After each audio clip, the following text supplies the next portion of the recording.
பிரியமான தேவனுடைய பிள்ளைகளே, கீ ஆஃப் ஹெவன் சேனலுக்கு உங்களை அன்புடன் வரவேற்கிறேன். புனிதர்கள் வரலாறு பார்க்கலாம் வாங்க. இன்றைய புனிதர் ஆகஸ்ட் மாதம் 27ஆம் தேதி புனிதர் மோனிகா, தாய் விதவை. புனித மோனிகா கிபி 332ஆம் ஆண்டு தகாஸ்தே நுமீடியா ரோம பேரரசில் பிறந்திருக்காங்க. இவரை ஏற்கும் சபை கத்தோலிக்க திருச்சபை, கிழக்கு மரபு திருச்சபை, ஆங்கிலிக்க ஒன்றியம், லூதரினியம் மற்றும் ஓரியண்டல் மரபு வழி திருச்சபை.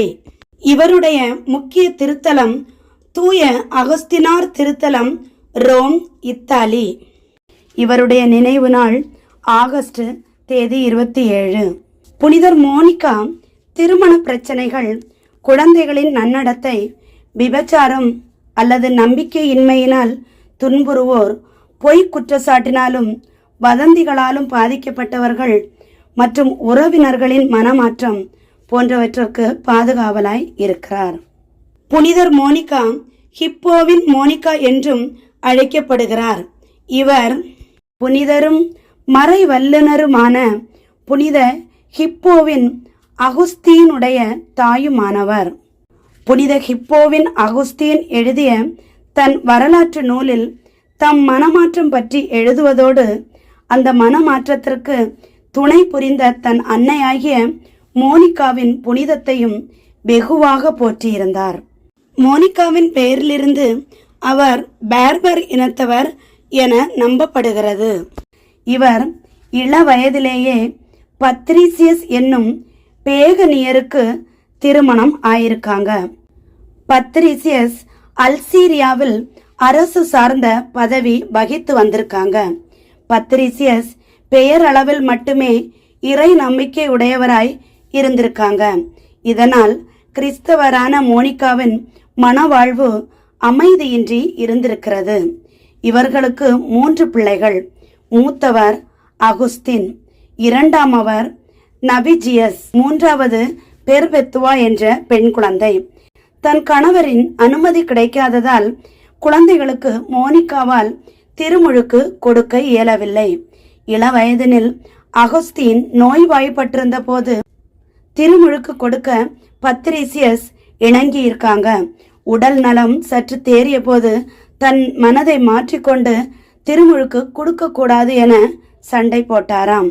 இந்த நேரத்தில் அகுஸ்தீன் மதாரூஸ் நகருக்கு கல்வி கற்க அனுப்பப்பட்டாராம்.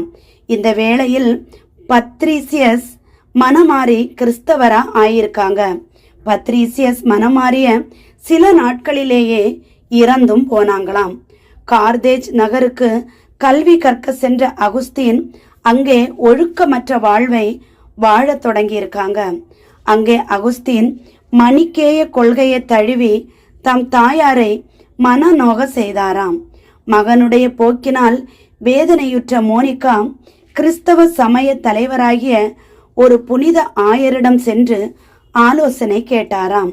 அவர் மோனிகாவிடம், இவ்வளவு கண்ணீர் வழிந்தோட காரணமாக இருந்த இந்த மகன் ஒரு நாள் மனம் திரும்புவார் என்று கூறிய சொற்கள் வரலாற்றில் சிறப்பு பெற்றவையாய் இருந்ததாம். அகுஸ்தீன் அன்றைய உலகின் கலாச்சார மையமாக இருந்த ரோம் நகருக்கு யாரிடமும் சொல்லாமல் பயணமாகி சென்று விட்டாராம். இதை அறிந்த மோனிகா மகனை தேடி ரோமுக்கு சென்றிருக்காங்க. அதற்குள் அகுஸ்தீன் மிலான் சென்று விட்டாராம். அங்கேயும் மோனிகா மகனை பின்தொடர்ந்து சென்றிருக்காங்க. மிலான் நகர ஆயரான அம்புரோசுவினால் மனம் மாற்றமடைந்த அகுஸ்தீன் 17 வருட எதிர்ப்புக்கு பின் திருமுழுக்கு பெற்றாங்களாம். அகுஸ்தீன் எழுதிய தன் வரலாற்று நூலாகிய கன்ஃபெஷன்ஸ் என்னும் புத்தகத்தில் தம் இளமை கால அனுபவங்களையும் தாம் தவறான வழியில் சென்றதையும் பின் தன் தாயின் இறை வேண்டுதலால் மனம் மாறியதையும் விரிவாக எழுதியுள்ளாராம். மோனிகாவின் இறப்பு. இத்தாலி நாட்டை விட்டு ஆப்பிரிக்காவுக்கு பயணமாக செல்வதற்கு அகுஸ்தீனும் மோனிகாவும் ரோம் நகரின் துறைமுகமாகிய ஓஸ்தியா நகரில் காத்திருந்த போது மோனிகா நோய்வாய்ப்பட்டு கிபி 387ஆம் ஆண்டு ஓஸ்தியா நகரில் இத்தாலியிலே இறந்திருக்காங்க. ஓஸ்தியா நகரிலேயே அவர் அடக்கம் செய்யப்பட்டாராம். அவரது கல்லறை சிறிது காலம் கவனிப்பாரற்று கிடந்தாலும் 6ஆம் நூற்றாண்டில் மோனிகாவின் மீட்பொருட்கள் ஓஸ்தியாவில் புனித அவுரா என்பவர் கோயிலுக்கு கொண்டு செல்லப்பட்டு அங்கு புனித அவுரா கல்லறை அருகே மோனிகா அடக்கம் செய்யப்பட்டார்.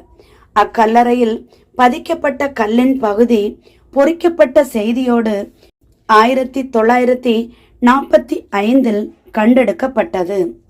13ஆம் நூற்றாண்டில் இவரின் பக்தி பரவ ஆரம்பித்ததால் இவருக்கு விழா நாள் மே 4 கொண்டாடப்பட்டது.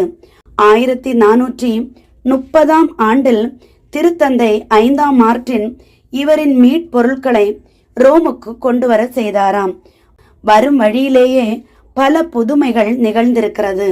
இப்போது புதிய நாள்காட்டியின்படி மோனிகாவின் திருவிழா ஆகஸ்ட் மாதம் 27ஆம் தேதி நினைவு திருநாளாக கொண்டாடப்பட்டு வருகிறது. இந்த நாள் புனித அகஸ்தியனின் திருவிழாவுக்கு முந்தின நாளாக கொண்டாடப்படுகிறது. புனித அகஸ்தியனின் திருநாள் நாளைய தினம் ஆகஸ்ட் 28ஆம் தேதி ஆகும்.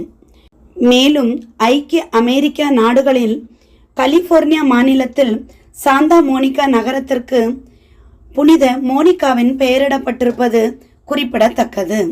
பிரியமான தேவனுடைய பிள்ளைகளை, புனிதர்கள் வரலாற்றில் நாம் இன்றைய தினம் புனித மோனிகாவினுடைய வரலாற்றை பார்த்தோம். எவ்வளவு ஒரு அருமையான வாழ்க்கை வாழ்ந்திருக்காங்க.